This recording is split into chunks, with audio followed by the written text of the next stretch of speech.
Hello everybody, how are you, and welcome back to the channel for a brand new Star Wars Battlefront video. Now today we're going to be starting a brand new series on the channel where we take a look at heroes from Battlefront 2015 and Battlefront 2 and decide which version of the hero was better.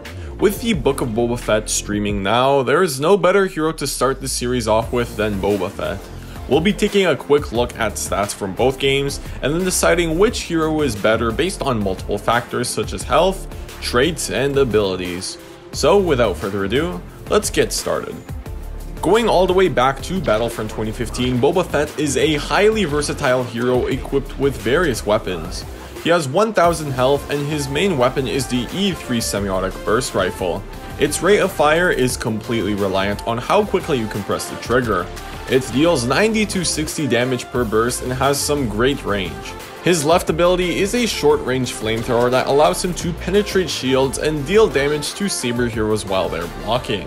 His right ability is a single wrist rocket fired from his gauntlet that locks onto enemies further than 35 meters. His final middle ability is his Jetpack, which works a bit differently than the jump pack from that game. Instead of boosting him, it lets him hover over the ground and gain height. Boba's passive ability grants him a scan pulse and added jetpack fuel after killing multiple enemies in a short period of time. Moving on to Battlefront 2, and Boba Fett has 600 health and continues to wield his E3 semi-automatic burst rifle. This version of the weapon deals 105 to 75 damage and a capped rate of fire of 360 rounds per minute with a shorter range. His left ability is a concussion missile, which disables blasters and dazes enemies. His right ability is Rocket Barrage. Boba Fett fires a hail of small rockets from his gauntlet.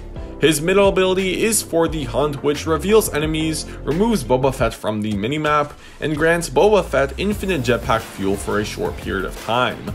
This version of Boba Fett receives health back for each defeated enemy, which helps him stay alive. So now that we've briefly went over each hero, let's compare them.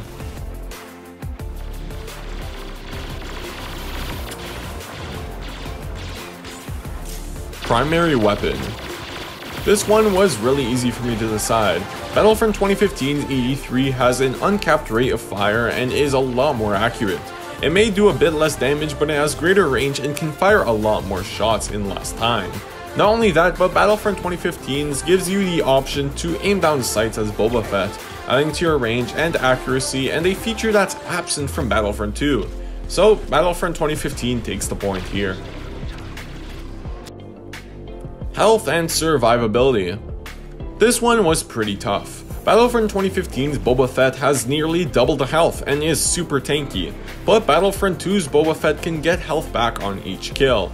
So in this one, I'm giving the point to both games. I think that it really depends on the player and their playstyle.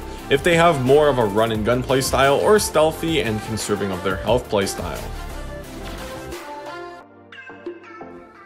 Passive ability.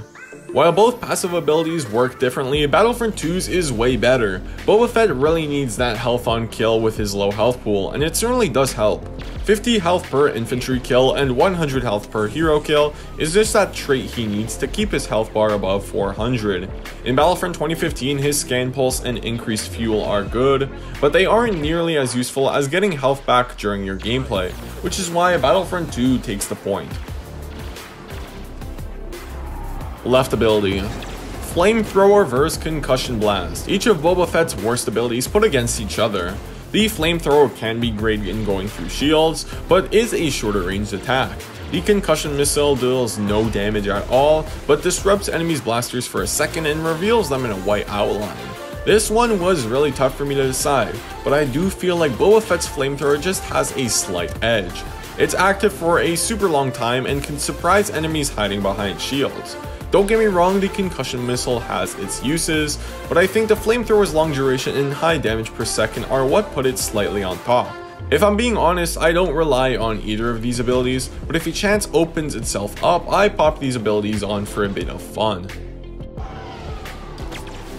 Right ability. Wrist Rocket vs Rocket Barrage. If this video was being made in 2019 and star cards were being considered, this would not even be a question. I know many of you will be shocked, but I much prefer the wrist rocket.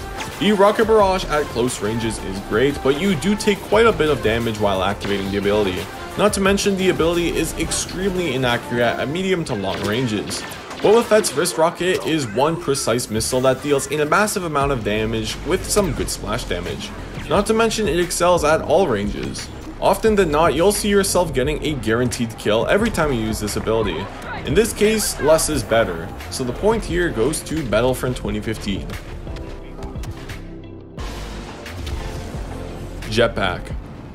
Battlefront 2015's Jetpack is mainly meant to give Boba Fett a height advantage, go to high areas no one else could reach, and allow him to sneak over enemies.